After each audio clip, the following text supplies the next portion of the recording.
What if I told you that the thing you've been holding on to most tightly, the thing you believe keeps you safe, the very structure you've built around your life to maintain order and predictability, is actually the wall between you and something far more profound? Maybe you felt it already. That subtle tension, that exhaustion that comes not from doing too much, but from controlling too much, from planning every step, from rehearsing every conversation before it happens, from trying to manage outcomes you were never meant to manage in the first place. There's a particular kind of tiredness that comes from living this way, and if you know it deeply. It sits in your chest. It makes your thoughts loop. It keeps you awake at night, not with anxiety exactly, but with a kind of vigilance that never quite switches off. You're always monitoring, always adjusting, always trying to steer the ship through waters you cannot see. And somewhere beneath all of that effort, beneath the strategies and the contingencies and the backup plans, there's a quiet voice asking a question you might not want to hear. What if you let go? Carl Jung spoke often about the relationship between the conscious mind and the unconscious. He understood that we live, most of us, with only a fraction of ourselves visible to our own awareness. The ego, that part of us that says, I am this, I do that, I want this outcome, operates on the surface. It is necessary. It organizes. It decides. It navigates the social world. But it is not the whole of who you are. Beneath it, or perhaps around it, there is something larger. Jung called it the unconscious, and within it, he said, there are forces, images, instincts, and a kind of intelligence that does not speak in words. It speaks in dreams, in symbols, in sudden knowings, in the feeling you get when you meet someone and instantly sense whether they're safe, in the pull toward a particular path, even when logic tells you to choose another.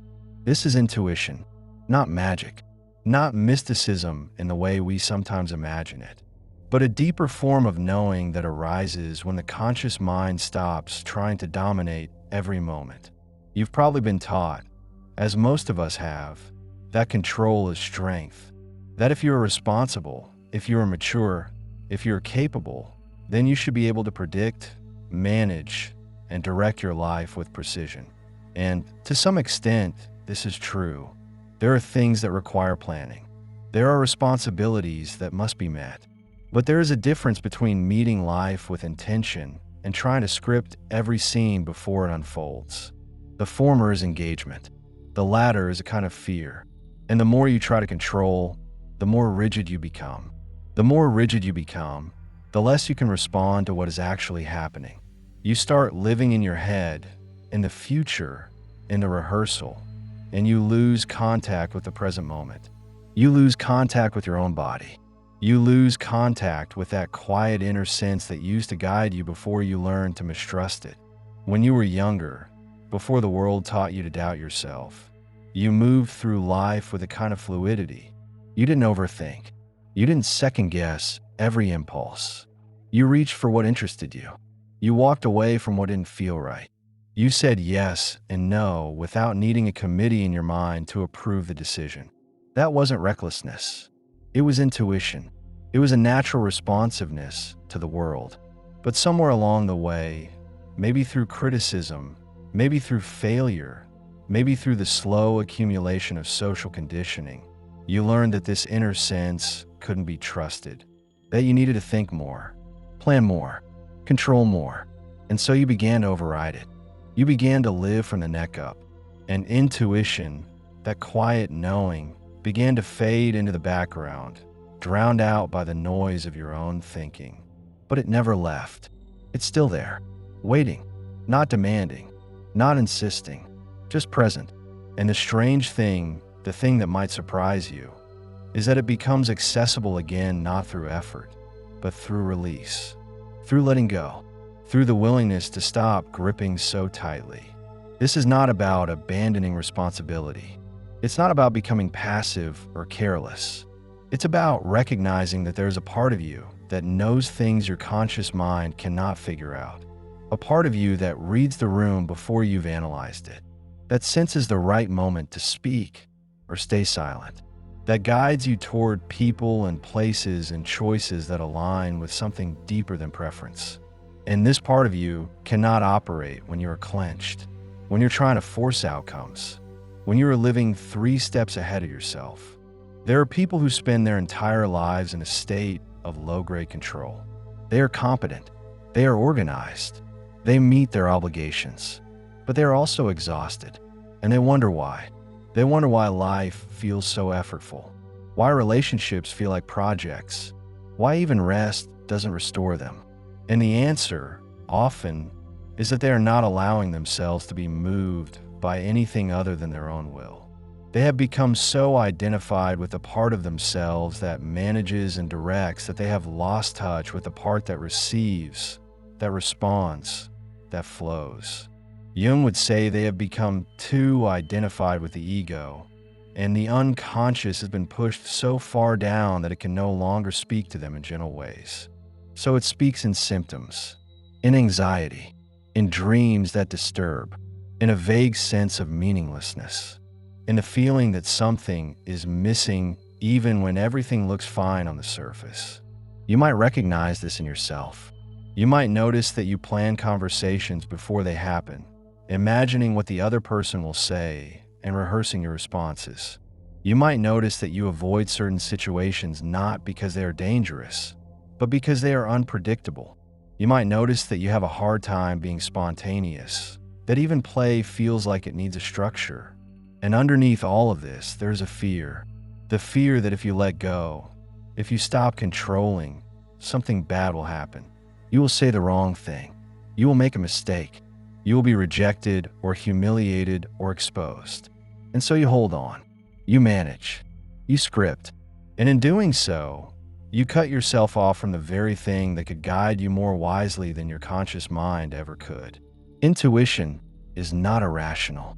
It is not opposed to thinking. It is a different kind of intelligence. It is the intelligence of the body, of the unconscious, of pattern recognition that happens below the level of awareness. When you meet someone and feel an immediate sense of distrust, even though they have said and done nothing wrong, that is intuition. When you walk into a room and sense the tension before anyone speaks, that is intuition. When you are faced with a decision and one option feels heavy and the other feels light, even though you cannot explain why, that is intuition. It is not infallible. It is not a replacement for discernment, but it is a source of knowing that you have been taught to ignore, and in ignoring it, you have made your life harder than it needs to be. Releasing control does not mean collapsing into chaos. It does not mean abdicating responsibility or living recklessly. It means loosening your grip. It means creating space for something other than your own agenda to emerge. It means trusting that you do not have to micromanage every moment in order to be safe. It means recognizing that life is not a problem to be solved, but a process to be lived. And living requires presence. It requires responsiveness. It requires the ability to meet what is actually happening, not what you imagine would happen. And you cannot do that if you're locked in your head, running scenarios, trying to stay 2 steps ahead. There's a particular kind of person who struggles with this more than others. They are often intelligent, often sensitive, often deeply responsible. They have learned, perhaps through early experiences, that the world is not always safe, that people are not always reliable, that outcomes are not guaranteed. And so they have developed a strategy. They have decided, consciously or not, that if they can just think ahead, plan carefully, anticipate problems, then they can protect themselves. And this strategy works to a point. It keeps them functional. It keeps them from being blindsided, but it also keeps them from being fully alive. Because life, real life, the kind that touches you and changes you and opens you, happens in the unplanned moments, in the conversations that go somewhere you didn't expect, in the decisions made on instinct, in the willingness to step into uncertainty without a map. Jung spoke about individuation as the process of becoming who you truly are, not who you were taught to be. And part of that process involves integrating the unconscious. It involves bringing into awareness the parts of yourself that have been ignored or suppressed. For many people, intuition is one of those parts. It has been dismissed as unreliable, as emotional, as something that cannot be trusted. And so they have learned to override it, to rely solely on logic, on analysis, on conscious deliberation. But this creates an imbalance. It creates a life that is all effort and no flow, all striving and no ease, all mind and no body. And eventually, something breaks, not dramatically, necessarily, but quietly. A sense of disconnection, a feeling that you are living someone else's life, a vague but persistent sense that something is wrong, even though you cannot name it. When you begin to release control, even in small ways, you start to notice things. You notice that you don't actually need to rehearse every conversation, that people respond to your presence, not your script. You notice that when you stop trying to force an outcome, solutions appear that you could not have planned. You notice that your body has intelligence, that it tells you when to rest, when to move, when to speak, when to stay silent. You notice that you have instincts, and that those instincts are often more accurate than your overthinking. This doesn't happen all at once. It's not a switch you flip. It's a gradual process of learning to trust something other than your own will. And it requires a kind of courage, because it means stepping into uncertainty. It means accepting that you cannot control everything, that you were never meant to. There is a reason this is difficult. We live in a culture that worships control, that equates it with competence, that tells us that if we are not in control, we are weak, we are failing, we are irresponsible. And so we internalize this. We believe that our worth is tied to our ability to manage, to predict, to direct. And when we cannot, when life throws us something unexpected, when our plans fall apart, we feel shame. We feel like we should have seen it coming. We should have prepared better. We should have done more. But this is a trap, because life is not controllable. Not really. You can influence it. You can make choices. You can take action, but you cannot script it. And the more you try, the more you suffer. Intuition, by contrast, is responsive. It doesn't try to control the future. It meets the present. It reads what is happening now and responds accordingly. It is fluid. It is adaptive. It is alive in a way that rigid planning can never be. And when you begin to trust it, when you begin to let it guide you, you find that life becomes less effortful. Not easier, necessarily. Not free of challenge, but less exhausting, because you are no longer fighting reality. You are no longer trying to impose your will on every situation. You are moving with what is, rather than against it. And there's a kind of grace in that, a kind of ease. Not the ease of having no problems, but the ease of being in right relationship with the problems you do have. This shift, this movement from control to intuition, is not something you can force. And that is the paradox. You cannot control your way into letting go. You cannot plan your way into spontaneity. You cannot think your way into feeling. It happens through practice, through small acts of trust, through moments when you choose not to rehearse, not to plan, not to overthink, through moments when you let yourself respond instead of react, when you let yourself be surprised, when you let yourself not know. And each time you do this, each time you release just a little bit of control, you create space for intuition to emerge. You create space for that deeper knowing to speak. And over time, you begin to trust it, not blindly, not without discernment, but as a legitimate source of guidance, as a part of yourself that has been waiting patiently for you to stop shouting long enough to hear it. People who live this way, who have learned to balance conscious intention with intuitive responsiveness, often seem different. They seem calmer, more present, less reactive. They don't have all the answers, but they don't seem bothered by that. They move through uncertainty without panic. They make decisions without endless deliberation. They trust themselves in a way that is quiet and unshowy. And this can be unsettling to others, Because we are conditioned to believe that confidence comes from control, that certainty comes from having a plan. But these people have found something else. They have found that real confidence comes from trust. Trust in themselves. Trust in the process. Trust that they will know what to do when the moment comes, even if they don't know right now. This is not about becoming careless. It's not about ignoring consequences or acting impulsively.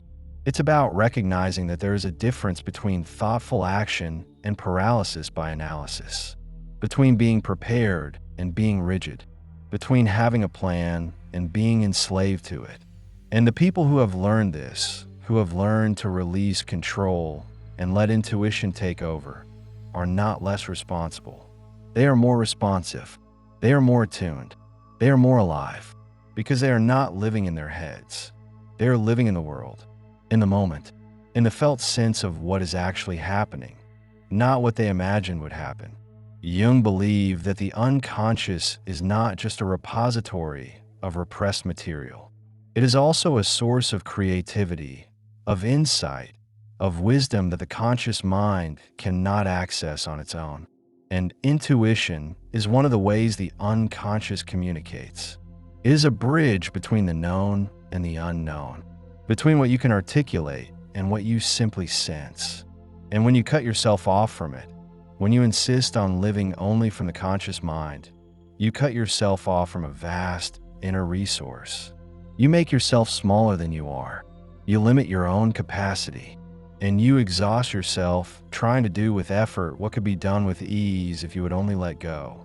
There are moments in life when this becomes unavoidable, when control is no longer an option, when the plan falls apart, when the script doesn't work, when you are thrown into a situation that you could not have anticipated and cannot manage. And in those moments, you have a choice. You can panic. You can freeze. You could try even harder to regain control. Or you can let go. You can drop into your body. You can feel what is happening. You can trust that you will know what to do. And often, in those moments, something surprising happens. You respond. Not perfectly. Not without fear. But you respond. And afterward, you realize that you didn't think your way through it. You didn't plan it. You just moved. You just spoke. You just acted. And it was enough. And you wonder, maybe for the first time, what else you could do if you stopped trying so hard to control everything. This is the beginning of a different way of living, a way that is less about mastery and more about partnership. Partnership with yourself, with the deeper parts of yourself, with the intelligence that lives in your body, in your instincts, in your unconscious. It is not a rejection of the conscious mind.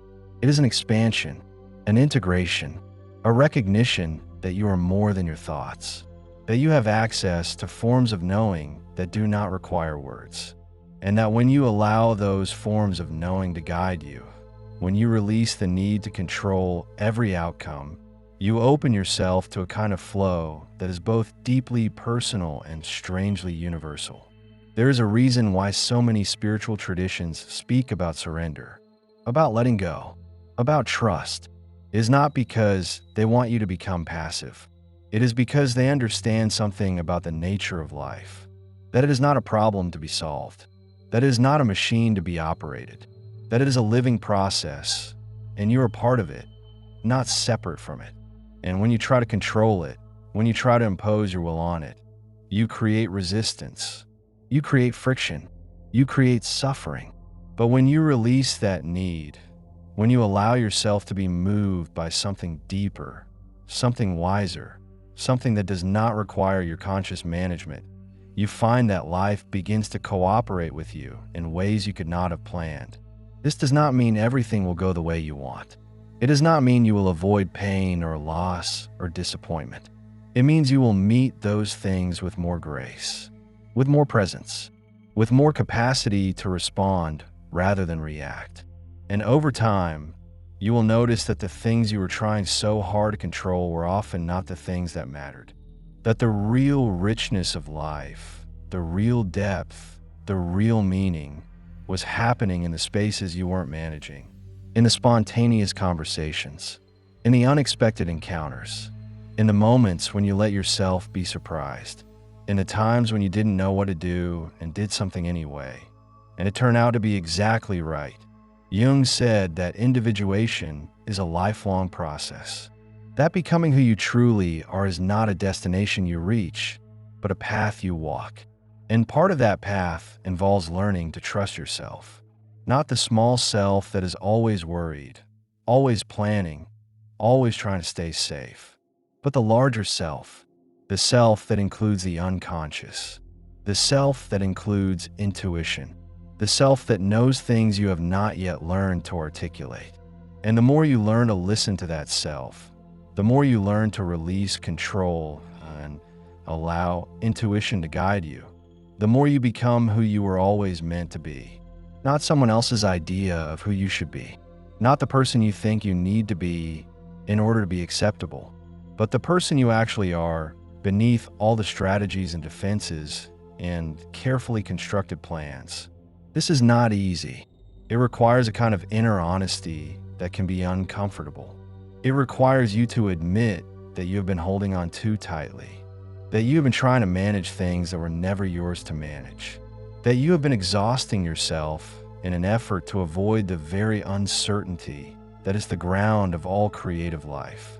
And it requires you to begin slowly to let go, not all at once, not in some dramatic gesture, but in small ways, in daily choices, in moments when you notice the grip and choose to loosen it, in conversations where you don't rehearse, in decisions where you trust your gut, in situations where you allow yourself not to know and to be okay with that.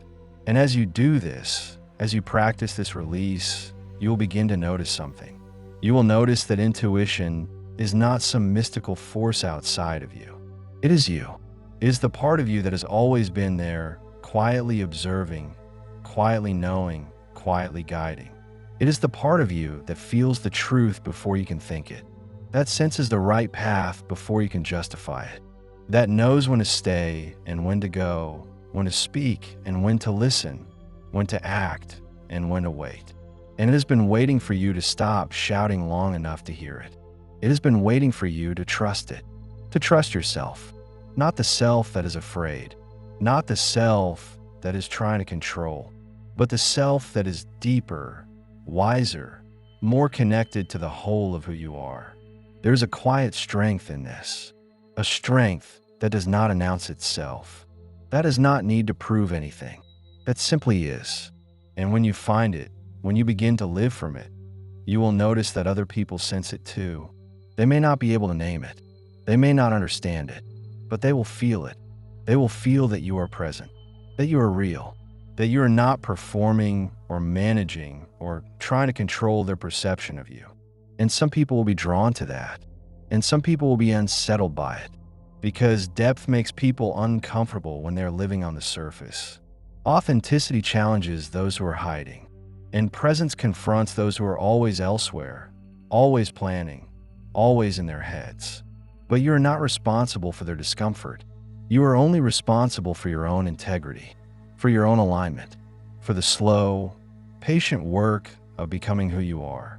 And part of that work is learning to release control, to stop trying to manage every outcome, to stop trying to predict every response, to stop living 3 steps ahead of yourself, and to begin, instead, to live here, now, in this moment, with whatever is actually happening, with whatever you are actually feeling, with whatever your intuition is actually telling you, and to trust that this is enough, that you are enough, that you do not need to have it all figured out in order to move forward, that you can take the next step without knowing where the path leads, that you can speak without knowing exactly what you will say, that you can choose without having all the information, and that when you do, when you release control and let intuition take over, you will find that you are guided, not by some external force, but by the deepest part of yourself, the part that is always known, the part that is waiting patiently for you to listen. This is the invitation, not to become someone else, not to fix yourself, not to achieve some ideal of perfect spontaneity or effortless flow, but simply to loosen your grip, to create space, to allow, to trust, and see what happens when you do. to see what emerges when you are not trying to control it, to see who you become when you are not trying to manage every moment, to see what life offers when you are not demanding that it conform to your plan, and to discover, perhaps for the first time, that you are not alone in this, that there is something within you that knows the way, that is always known, and that will guide you if you let it, not loudly, not dramatically, but quietly, steadily, with a kind of knowing that does not need words, with a kind of wisdom that does not need proof, with a kind of trust that does not need guarantees. And this, finally, is what it means to release control, to stop fighting, to stop forcing, to stop exhausting yourself in an effort to manage what cannot be managed, and to begin instead to live fully, presently, intuitively, as the whole of who you are, not just the part that thinks, but the part that feels, the part that knows, the part that has been waiting all this time for you to come home.